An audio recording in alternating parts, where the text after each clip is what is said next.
Voilà, mon frère Baudouin, je te cède bien volontiers la parole.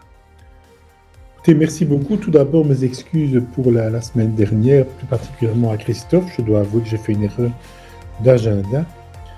Mais je suis heureux de voir que vous êtes très nombreux aujourd'hui. Et puis, avoir favorable m'a rapporté que vous avez aussi un bel exposé la semaine dernière, donc ce qui est quand même très bien aussi.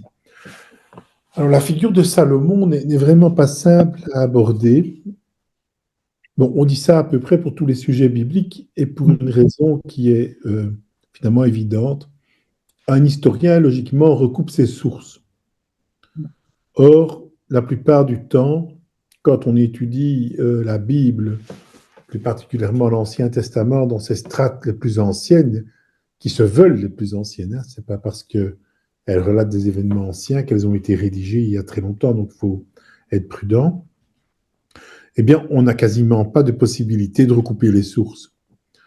Donc, la plupart du temps, on fait de la critique historique, mais un peu dans le vide, il faut bien dire.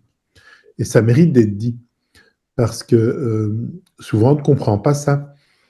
L'unicité de la source fait que on ne sait pas recouper, et on éprouve de grosses difficultés à imaginer l'époque dont il est question.